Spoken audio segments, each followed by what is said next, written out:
Hello, Jim Howard here in Fort Worth, Texas. Today's date is January 7th of 2023, and it's 10 a.m. in the morning. Um, I have, in fact, right now I have both of them.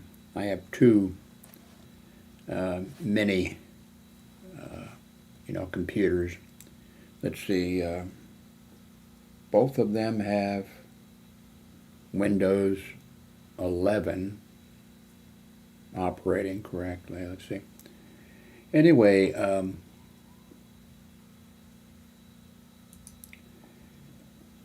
I just noticed that there are some mini PCs, for sale running Linux. So you don't have to, now with, both of these mini PCs, both of the ones I have are B-Link. You can install Linux on it. But here are some, let's look at this one here, because this is the first one I noticed.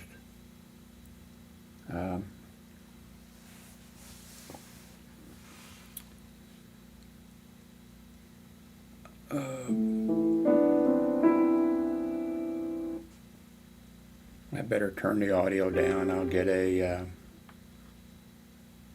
might get a copyright violation anyway.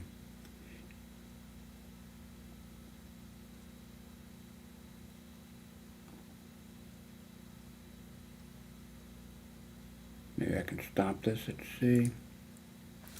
Okay, it's 8 gigabytes of DDR4 RAM. Of course, it does Wi-Fi and Bluetooth. It has 128 gigabyte M2 SATA SSD, and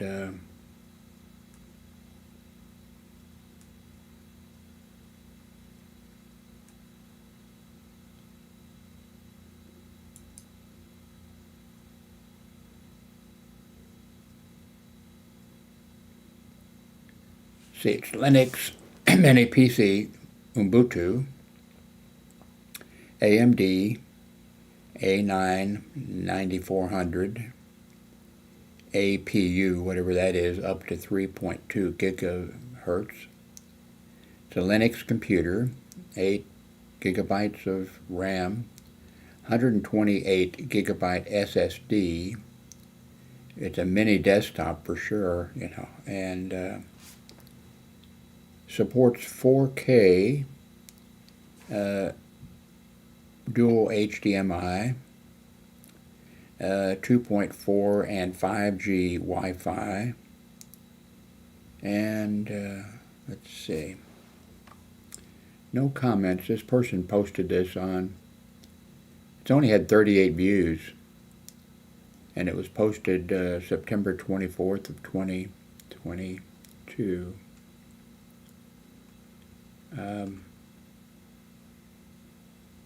Okay, wait a minute, is this, because he does really excellent reviews. Okay, no.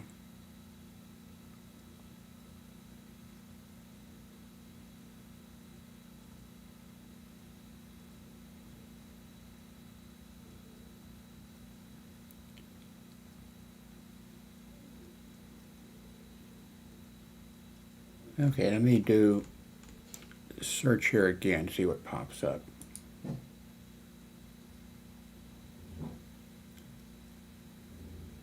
Okay, this is a different reviewer.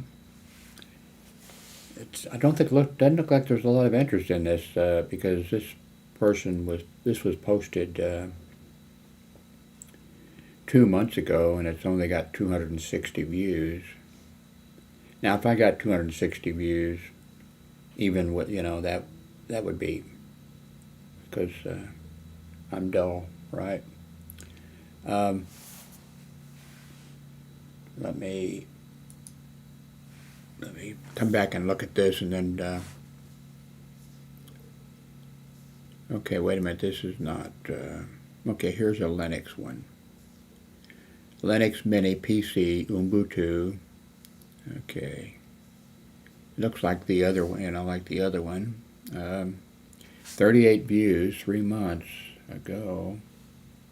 I might turn the volume up, and I don't care if I get it. In fact, I'll just go ahead and mark it not for, not trying to steal somebody else's or just trying to get some information here. So it's only 31 seconds, and apparently this person doesn't even own the thing. He's just showing the advertisements, so we can skip this. There's quite a few people that do stuff like that. They don't even actually own some product, and they'll just, I guess, sit there all day long and, run some video or something from the site where you can purchase it or something. Well, this one here is, oh, you can't see it, sorry. This one here is Best Mini PC of 2022, the 5 Best Mini PC Reviews. That one looks nice, whatever the one, well, that they were just they're showing different ones, but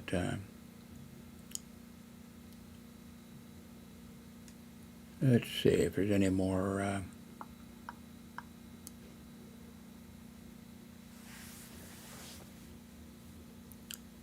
Is this one the Mini PC?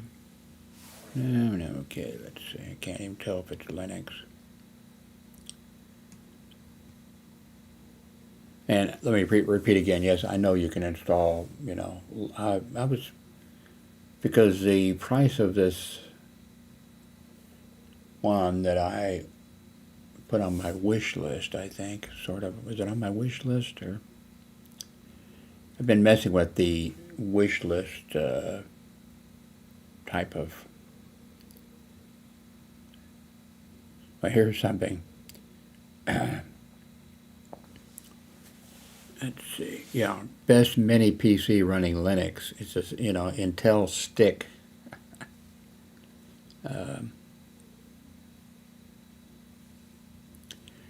I'm not sure. I guess somebody could take that with them. Say you work someplace, maybe different places or something, and sometimes I guess you might have access to, computers or something. For a while, I was working as a contract guard after the 9/11 attack. I was working at Love Field, and then at another at Love Field. Now there was air traffic controllers on duty around the clock. And after 9/11, there were first they used off-duty Dallas police officers at no, was that Love Field?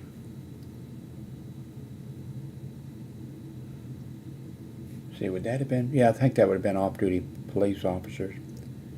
And apparently, well, I think two things. One, it doesn't usually work well having off-duty officers working, because if they're working for something, if they're working like I had over 30 years experience of running into a situation like that. I was working hospital security for 30 years, and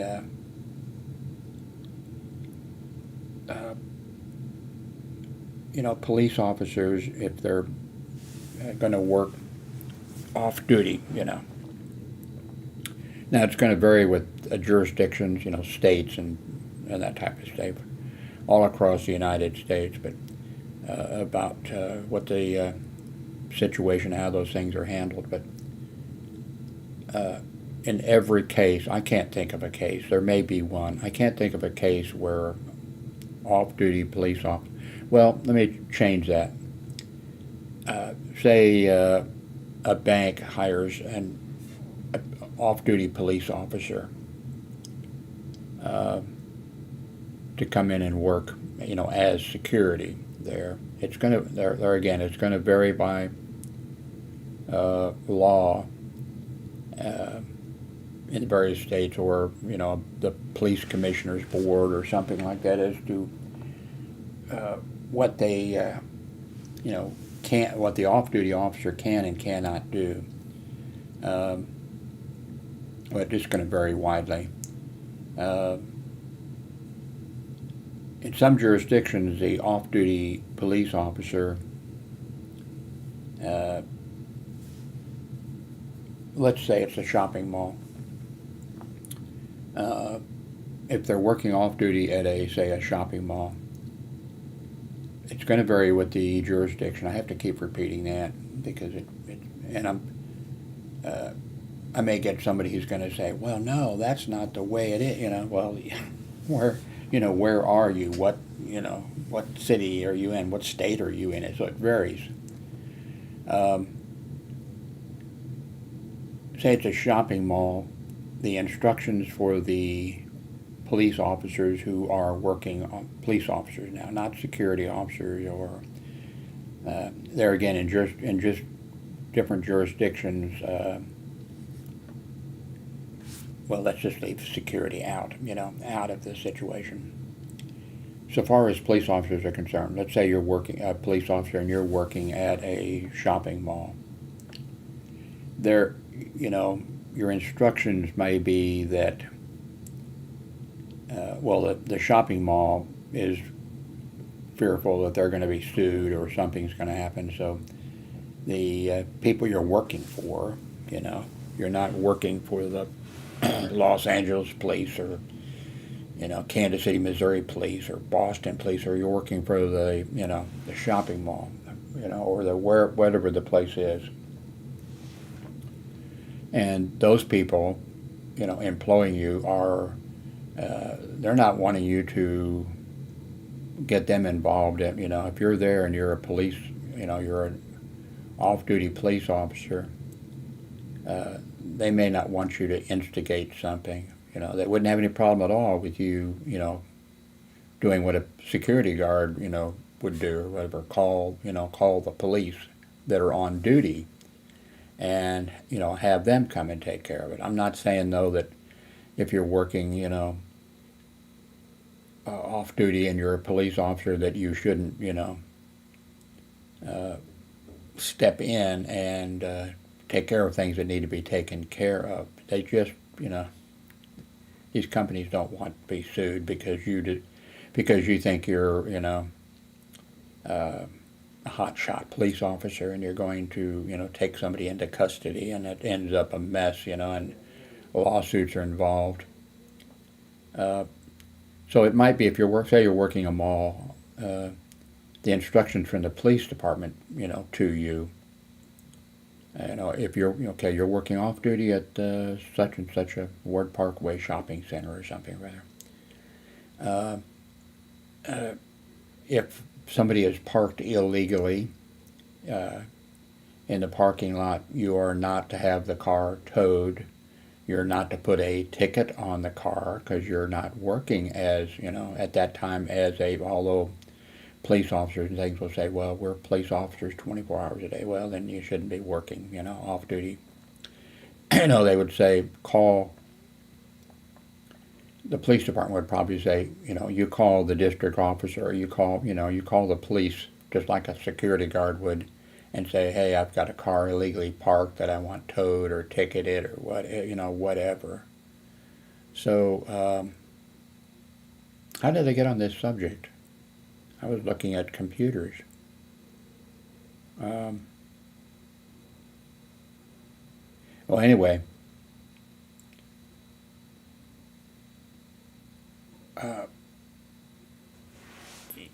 now, okay, yeah, that's what I was going to say. I've seen off-duty police officers working like at a bank, and it appeared to me they were doing what they should be doing, as far as I could tell,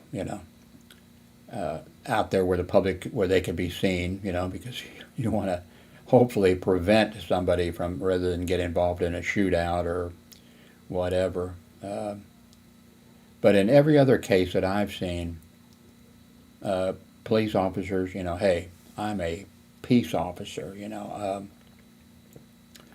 they're going to think of themselves, I'm not a night watchman or a guard, I'm a, law enforcement officer. And they come in and they basically don't do the job because they think it's beneath them. I'm not going to stand around in the food court of a shopping mall, or I'm not going to do this or do that. I had a private. I worked 30 years hospital security, and then for a lot of that time I worked contract security. And when you work contract security, the pay is it may have changed now over the years a little bit, but it's just barely above the cost of, or whatever, the minimum wage. If you're working other type of security, hospital security, or other types, at a nuclear power plant, or a place that manufactures parts for nuclear weapons and things like that, you may be paid very well. In fact, I've known of places and of officers who were police officers and who applied at these plants, and the pay was much better than being a police officer, and they went to work, as a security person at a. Well, I don't know anybody that worked at it. I do know a guy who worked at a nuclear. Well, the only problem was he was in Sweden. But I know of personally of police officers. The company was in Kansas City area. It changed names several times. Bendix. I can't remember the other names. Well, of the same place that they changed their name. And Kansas City, Missouri police officers and other police officers that I knew would, go to work, quit being a police officer and go to work, doing security, and they were paid very well and with benefits. But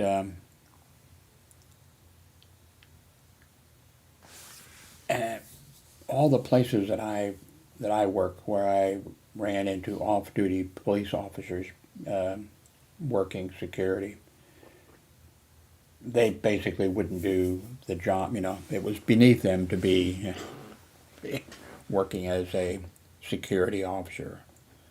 And so if it was a shopping mall, where I worked at a couple of different shopping malls, and where there was me working as a security officer employed by the mall, of course, and then there were police officers who were employed by the same people, and the police officers at this one mall, there was 2 police officers on duty and me, and the 2 police officers would sit in the office and talk or whatever, and the 2 police, it was during this one place was during when the movie Jaws came out, and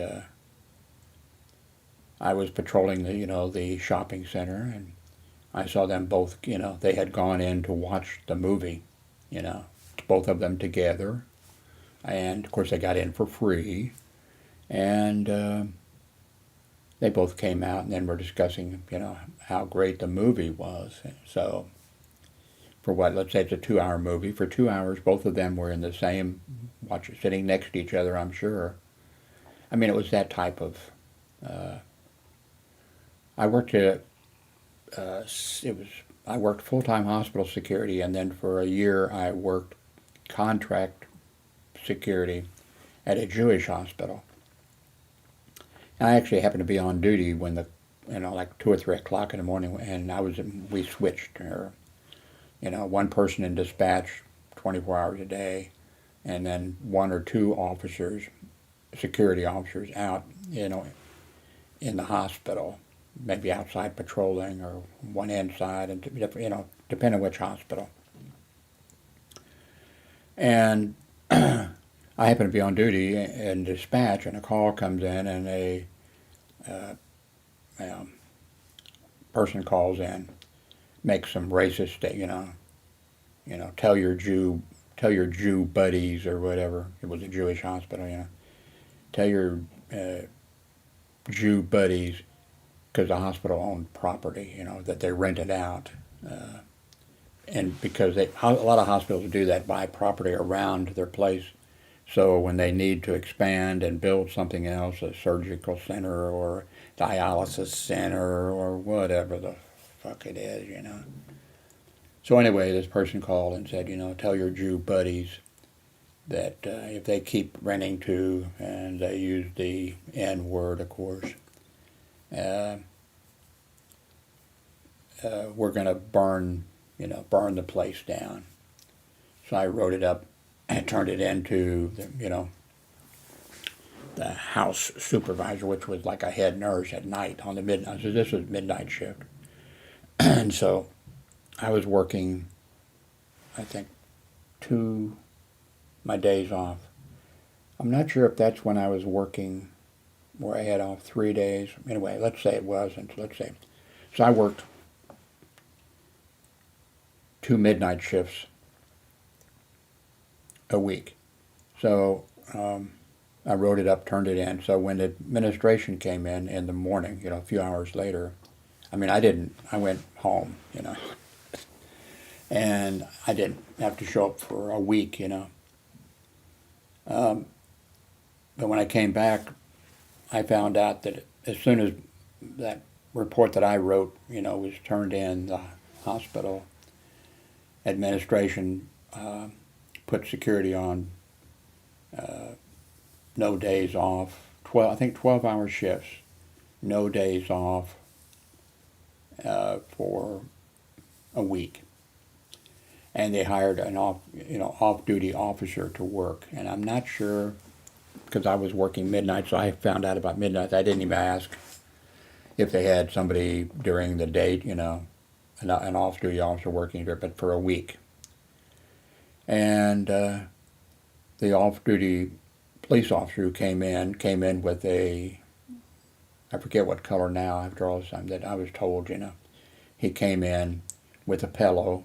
It was something like a pink pillow or something.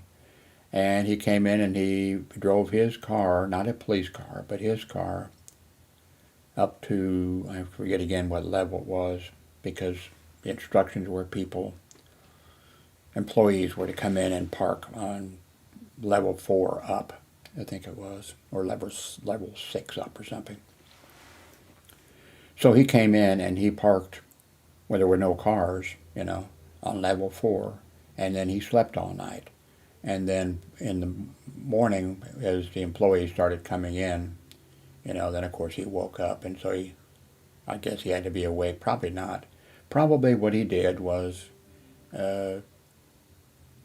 drive over a little closer to the hospital, and went in and went to that's what I would have done. Nah, not what in fact, went and had breakfast in the cafeteria and then went home.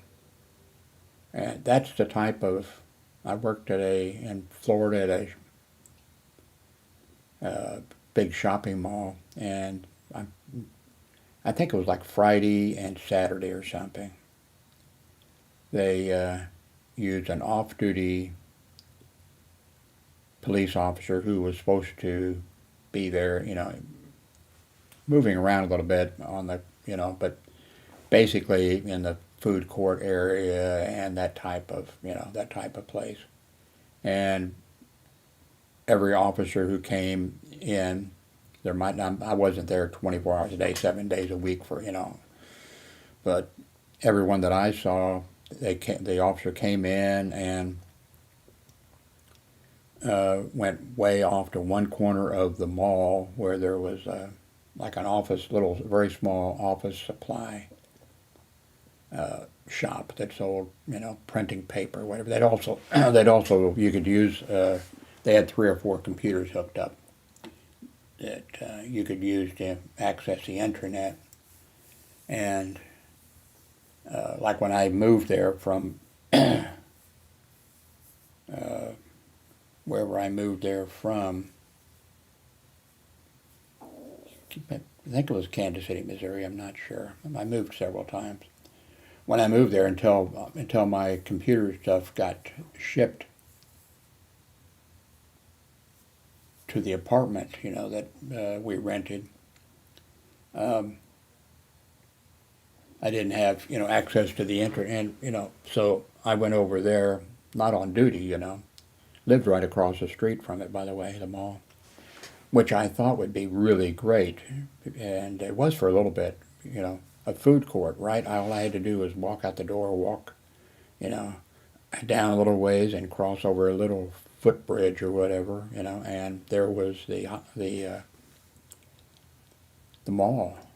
After a while I got tired, it wasn't so great, being right there by the food court. But for a while it was. But anyway, the Miami police officers who worked, they would come in and they would go, it'd be like one of them at a time, go way back to the far corner of the shopping mall where there wasn't much traffic and go to that office supply place, go in and for free, because they were a police officer, sit there, and I don't know if they did porn. Hopefully they didn't do porn. I guess they could have played, computer games or that. But that's, you never saw them, and oh, many years, a long time ago. My wife and I, we owned a tropical fish shop for 4 years. And then at the end of 4 years, we sold it, because actually I probably made a mistake. Of course, when I met Darlene, she was just setting up her tropical fish shop. In fact, she was 18 and I was 26, and when I called her for a date, I had never met her, but my parents were drinkers, and her parents owned a bar, and I guess my mother was telling her mother, how wonderful I was, and her mother was telling my mother how great Darlene was, So I was given Darlene's phone and number, and I thought, see, I never drank at all, ever. Both my parents did all the drinking, And, but finally trying to think what got me to, I was working as a welder. I remember when I was I worked, various places as a welder. And I think what it was, I was driving home second shift. So at the end of the second shift, I was, driving home, and I had to go by 63rd Street drive-in movie place. Oh, come on, I have to explain to you, there used to be places where you would drive your car in, and there'd be a post, and you'd put the thing on your window, and you could be sitting, and your whole families, and you could have, if you had a station wagon or something, which I happened to have met then, but, you could have lots of food in there and all kinds of, anyway, drive-in movie theater, 63rd Street. So as I was coming home from the second shift, all the traffic was leaving the 63rd Street, and this is, I think, before also you had to wear seat belts, although I'm not sure it made any difference. All these cars were coming, a young man driving it, and a young girl in there, and she'd be on his lap or something or other. And I'm going home, and all these, it seemed like, hey, every guy in the world has a girlfriend or something, and I don't. And so I think that's what got me up. I think, well, I've got this phone. And my parents, I lived with my parents till I was 26, by the way, when I got married. Um, but uh,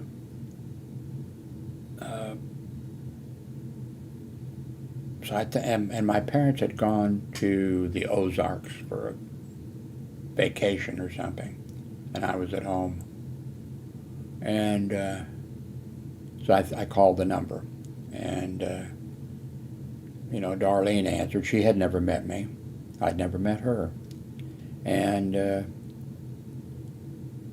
I said, I got my mother gave me your phone number, and she got it from your mother, and of course, and she knew that I was 26 and she was 18, and she had not really been doing any dating really at all, and she thought, because she knew my parents, because she'd been I guess at the tavern, some, not drinking or anything. She was, like I said, 18, and she wanted to didn't want anything to do with a 26-year-old man. But I called and she said, "Well, I really can. Which she was telling the truth. I'm setting up a tropical fish shop, and I have to fill the tanks with water and stuff like that." And I said, "Oh, okay. Well, why don't I come over and I'll meet you?" So anyway, she said, well, she couldn't think of a way to get out of it. And so I went over, and she was there with her mother. Her mother was filling up the fish tanks with water and stuff like that. And I said, well,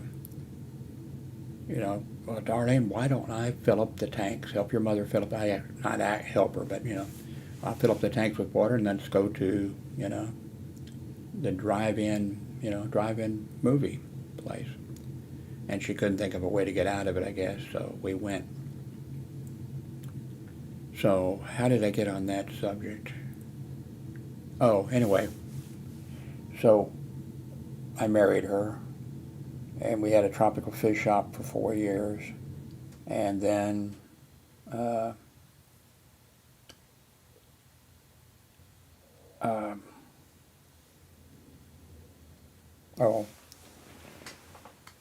so then when we decided, hey, okay, this is not really working. We took in a lot of money, selling fish and plants and fish food and all this kind of stuff during the wintertime. And during the summer, nobody wanted to buy, and they didn't want to have fish. They wanted to go on vacation and not have to worry about the fish and stuff.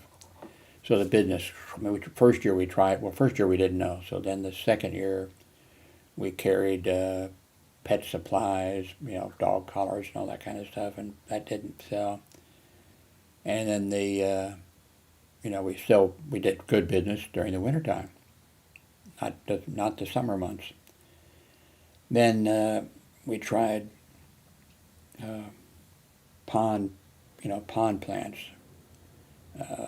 things like that. We even brought, then the next year we added, parakeets and some of the big parrots and stuff. I can't remember. Anyway, when then we decided that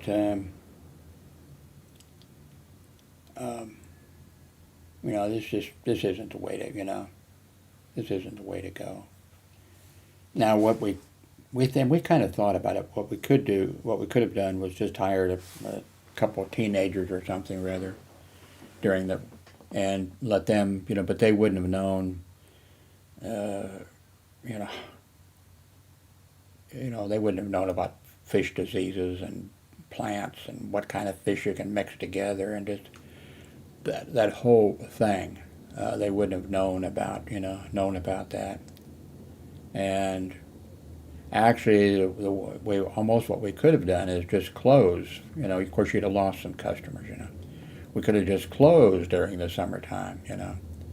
But and if you're thinking, well, no, it would have worked. You could have just hired some, teenager that didn't know. There's ick and fungus and things, and you have to even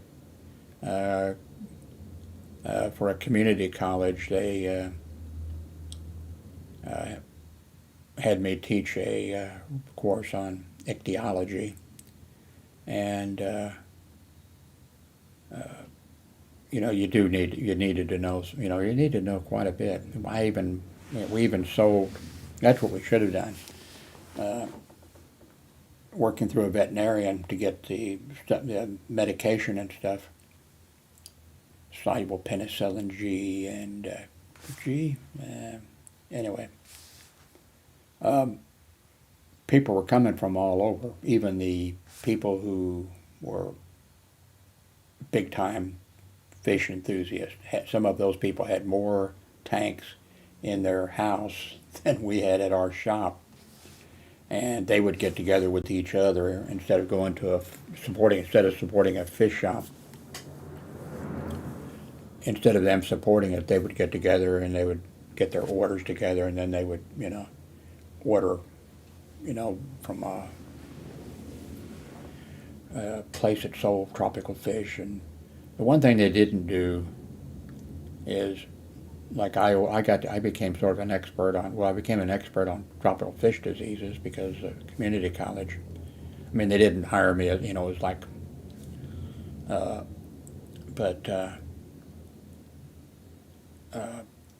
and then, I had, people were coming and buying our, what we should have done is sold the business, but we should have kept the, selling of the which we could have done mail order or whatever.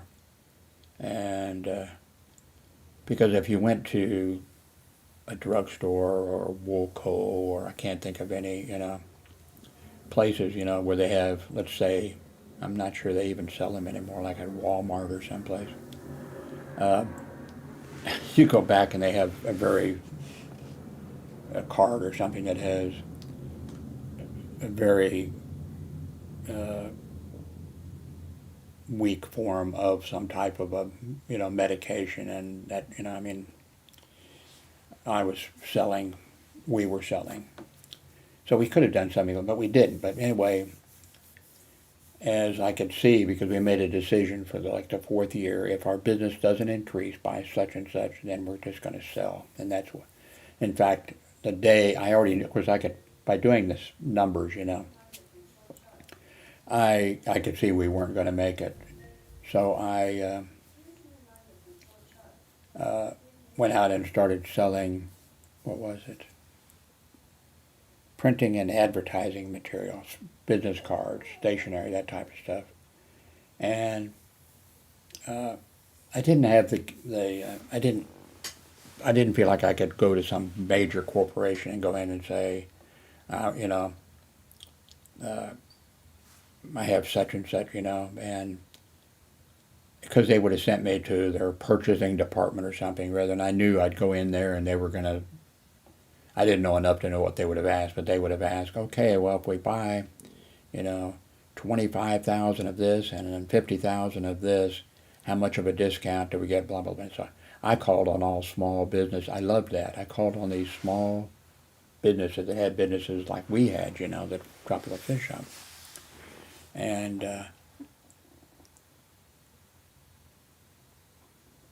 two, the way I was getting this stuff, or the way it worked was, you write up the order and you send it in. Sort of like a thing from Steinfeld, the TV show, where what's his name was getting royalty checks for like $1 or something or other, and a whole bunch of them. And that's where this was. Every order that I sold, they would. So I'd go out to the mailbox. Go out to our mailbox. I'd be a stack of, envelopes, all from this company, and it'd be whatever the commission was, $5 or something like that, and stuff like that. That was kind of fun. But the problem was I was calling on these small, like ours was, like a small business, and there might only be one person working in there or something, and I'd go in and then a customer would come in and I'd say, go ahead and take care of the customer, and then they would, and they'd come back. I might spend an hour in there, and then they'd buy 1,000 business cards or something. Had a big catalog, kind of neat. Had a big catalog that showed their stuff. What I did though, when I would sell, when some customer would buy, the cards, they'd be delivered direct to them. I'd go by to make sure that they got their order and everything, and then I'd take, you know, one of their business cards, and I'd match it up with the, you know, style, and then I would rubber cement it in this catalog. So when I would, go out, when I was going out, then I'd go into some place and flip the, showing the business cards or whatever, flip it open, and then they'd say, oh, there's Smith's Secretarial Service. Oh, there was businesses around them that they knew, and they saw their business card or whatever. And that worked pretty well. And I really enjoyed doing that, but I couldn't make enough money because, like I said, I'd go in, and then a customer would come in, and I'd say, go ahead and take care of the customer and I might spend an hour there, waiting, and, that I just didn't get that much money from doing it. But anyway, as I was calling on these businesses, towards the end of the aquarium business, uh, they, I'd go, and their front door would have, there'd be wood, plywood there or whatever, and I'd go in, what happened to your front door? And they said, oh, somebody broke in last night. Now, when we had that tropical fish shop, for 2 years, we had it in the basement of a veterinarian's place. And twice somebody broke into the place. They broke in through our basement downstairs underneath the vet. They came in there. They didn't touch anything. They went up the top of the stairs and broke in that door and went in and stole some stuff. And so anyway, I'd go in these businesses, and they'd be broken into or whatever. So, and I told Darlene, I didn't know anything about, security or private security or anything. And I said, I think we should be in the security business. So I went to work for Burns, Pinkerton, Wells Fargo, and then finally went to work for a smaller company. I mean, a local, not a big national thing, And they sent me to a little art place it was Art Institute, which is a school for teaching gifted kids. Actually, Darlene went to it, when she was a student. And they had me there guarding it was a small, very small room, and they had artwork there or whatever, and I was there, and I thought, oh, God, this is boring. And then the Watchman Service called me to come out to their place in Overland Park, Kansas, and I said, well, okay, we want you're going to be a patrol officer for us, and you're going to be patrolling Overland Park, Kansas, a big city, pretty good-sized city. And I worked for them for a few months, and man, the guy running it was a young, of course I was a young guy too, but fairly young. He was an asshole, and he wasn't too smart. When they called me out there that day to come out, and it was just him and another guard, for the company, and they were using, this is back in the old days, when there was a Radio Shack and you could buy a Radio Shack telephone answering machine, with a remote control. And apparently the remote control was, you have maybe a few selections, but, so what they had a Radio Shack, and they had the remote control, and they were using that to call other security companies, and then they would, take the calls. They would get the calls of people who were calling, and then they would write down, somebody called for, Bob's Emporium or something. I might be interested in, because they were the other places were advertising, and so they were you know, committing felonies actually and federal law for that or whatever. So I was not impressed. But they had me patrolling in all of Overland Park, and they would sign up everybody, and so they had places I was supposed to be at a certain time, and they signed up every car dealer, and it was a bunch. Every car dealer except one on Metcalf Avenue. Metcalf Avenue was like a major, thing. So I worked for him a few months, and then that guy that was, stealing people's he told me, he says, okay, Jim, tonight I want you to drive over to, I forget where it was, the highway, whatever, and you'll find the security guy in his patrol car for such and such, a company. Follow him. Every place that he goes and shines his light on the place, write down the address, and then we're going to call and, go there and try to take their, he didn't say this, he just said, give me the info, I knew what it was, I didn't do it. So when I come in, and he was an arrogant bastard too, and so then he said, you didn't, and I said, no, I was busy, checking our clients.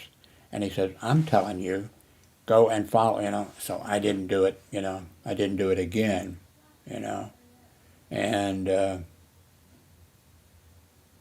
so then he called me in and he said, you've got it, and I said, no, I don't have to do anything, you can take this job and shove it up your ass or whatever, So then I went and started my own patrol service and did it in the correct, well, I mean, nobody ever told me, I just knew enough to, a small area, and I didn't sign up people outside of this area, and I could sit at night, with the window rolled down, and I could hear glass or something breaking, or gunshots, or somebody screaming, or, whatever, and did really, a good job.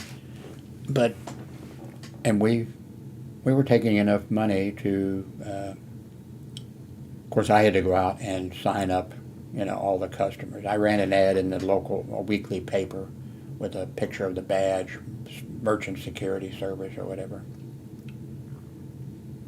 We arrest vandalism, I forget what it said, and then it said under, nobody told me to do it, or you didn't have to do it, I put some type, I forget, we are a private security company, we are not police officers, and police, I forget what it said, what a bullshit I put in there, is provided by your, I did that.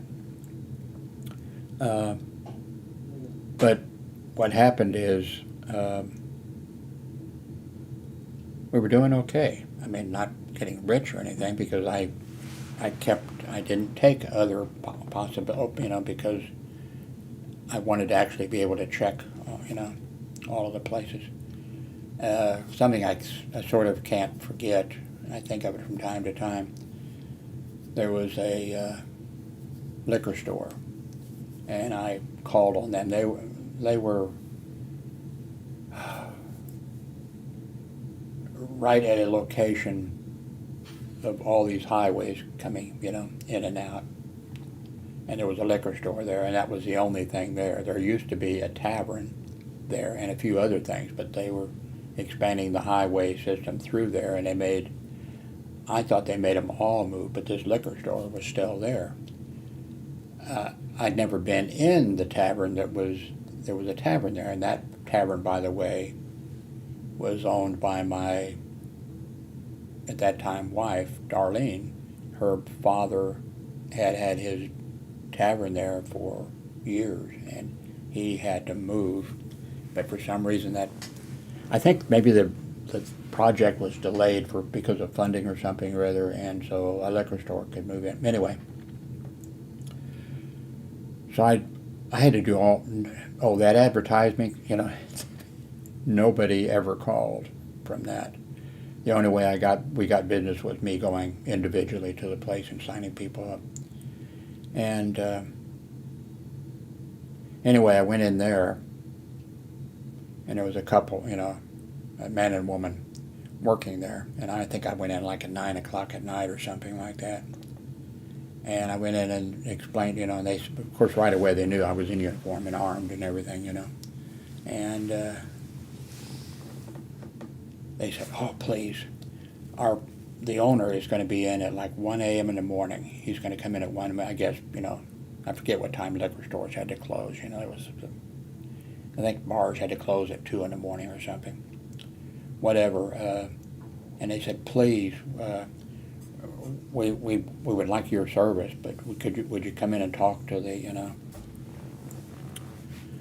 And so I came back, went in, and the guy was, arrogant. I was nice. Don't need your service. Don't want your service. And then I tried to explain, and what I wish I had done, but I think he'd have said no anyway. What I wish I'd have said is, I'll tell you what, if you agree, I'll patrol for your place, for a month. And then you can decide whether you want to keep the service or not. I wish I'd have said that. And if he hadn't been such, I wish I'd have done that. Because a couple of weeks later,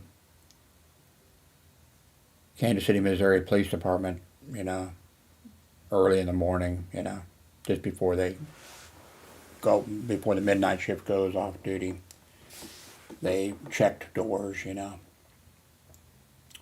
and they checked the liquor store, and it was unlocked and there wasn't anybody in it. And so then the police started, they knew it had been a holdup, but the two employees weren't there. And the police conducted, a check and everything, and finally they found the bodies. Actually, which was kind of scary, they found the bodies of the two people down a road not far from where my wife and I and our kids, lived.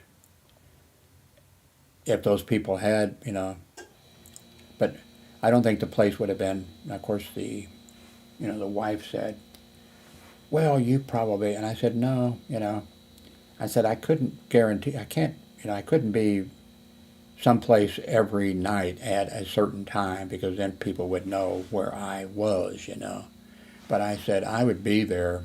I would patrol that place heavily, especially before closing time.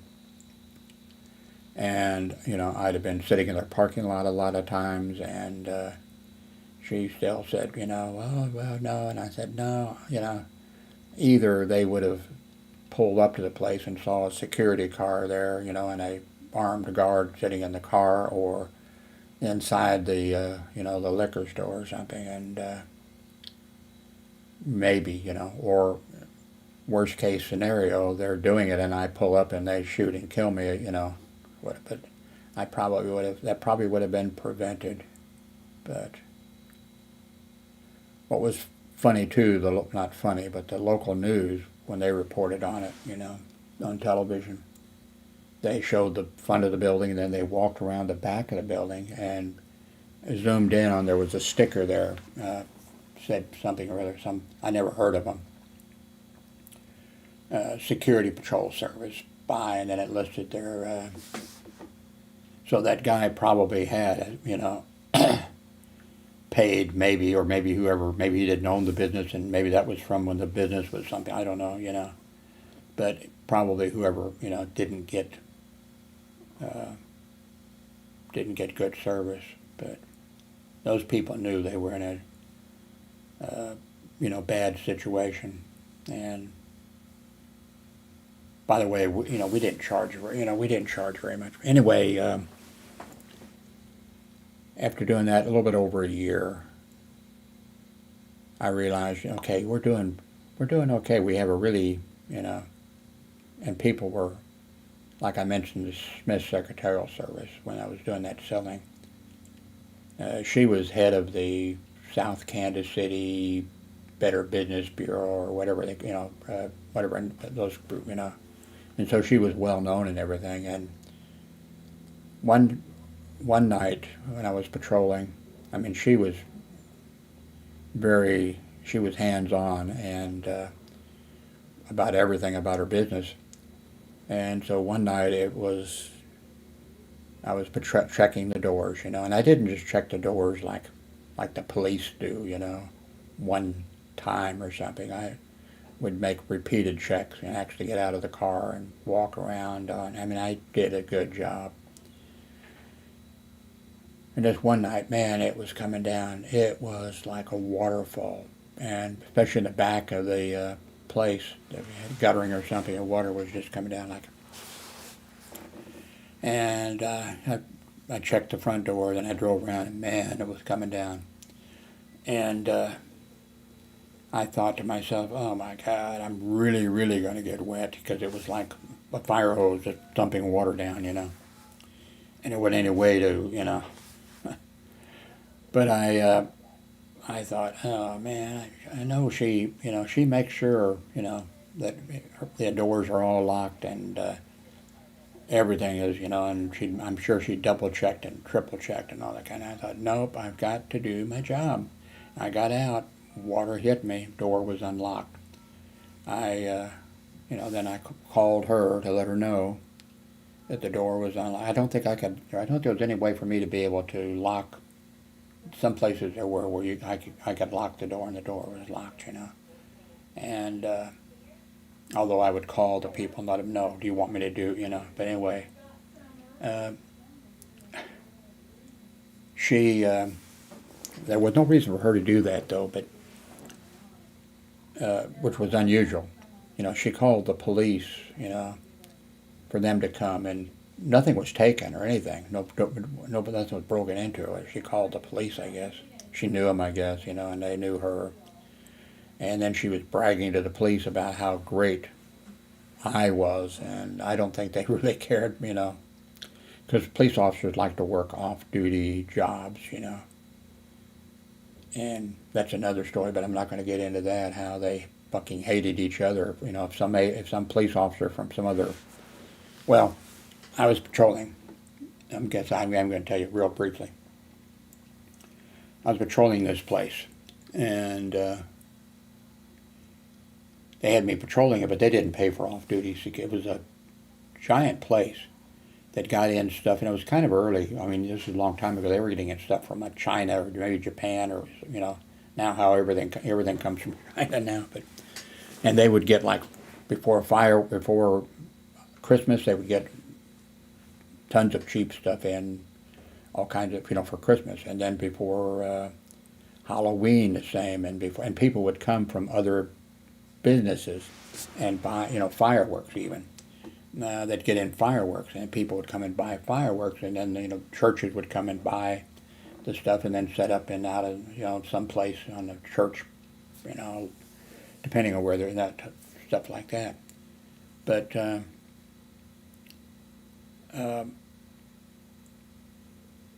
okay.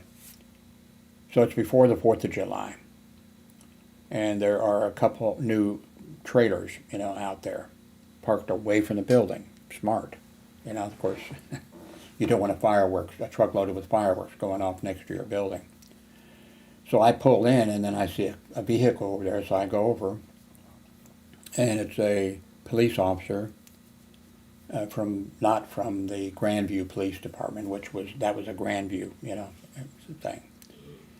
And I don't think he was in uniform.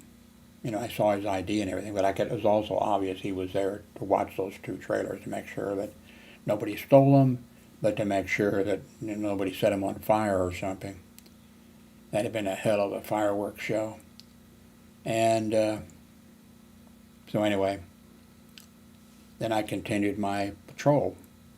And then I saw two Grandview police officers, parked the way they do, talking to each other, So I pulled in there, and I said, I just wanted to pass some information on to you. I forget the name of the place, such and such down there. There's a couple semi-trailers out there, and there's a off-duty police officer that's watching those trailers all night. I just wanted to let you know in case you pull up there and, you don't want to have somebody jump out at you or something and have something happen. And they said, a Grandview officer? I said, no, I'm not a Grandview officer. I don't know what agency he's with. Maybe I did know what agency. I can't remember. And I told him, anyway, God damn him, that fucking son of a what business. He has no business coming and taking away our. And I thought, oh shit. So,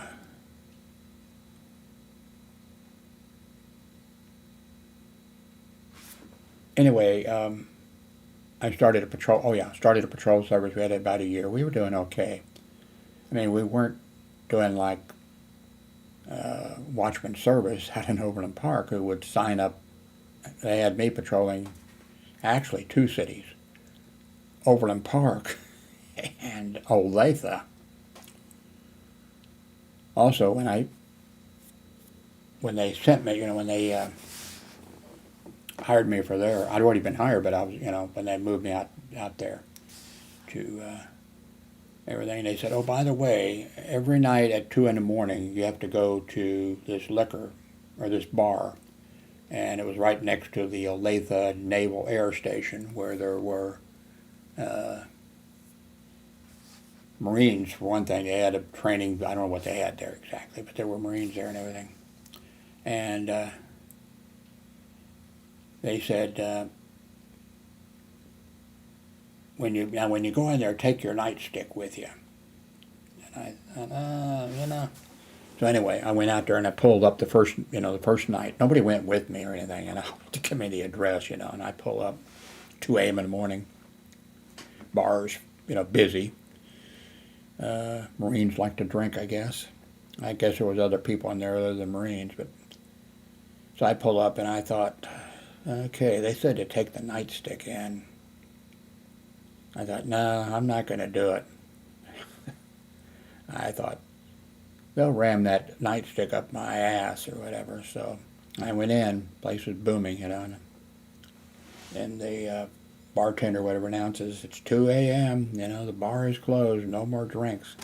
Everybody kept, So I had to say, hey, they're closing, everybody needs to leave, or whatever I said, And then a few left.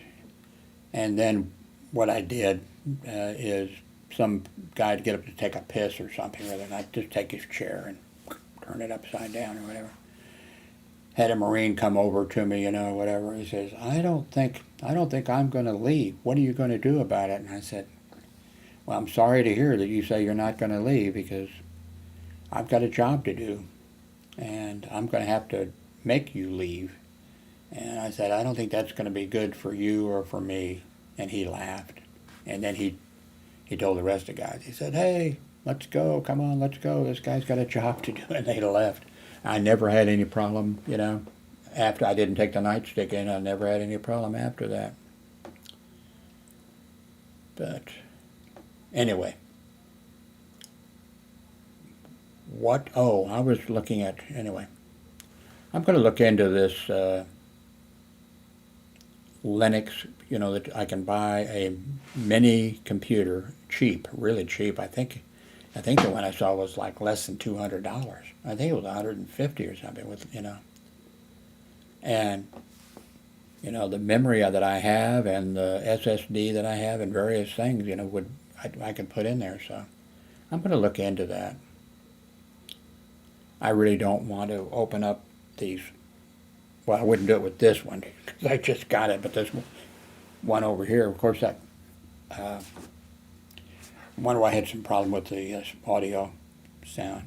But I'd just rather spend, I think it was $150. I'd rather spend a little bit more if they have a next. I didn't see any next step up, but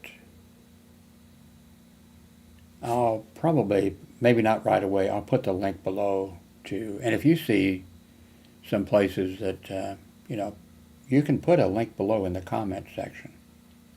So you can say, hey, Jim, I found this company that's selling, whatever, selling this Linux, computer and something like that, I may move that up underneath underneath the picture or whatever, and there, and probably still leave it as a comment or something, But anyway, I'll put the link. So anyway, thank you very much for watching.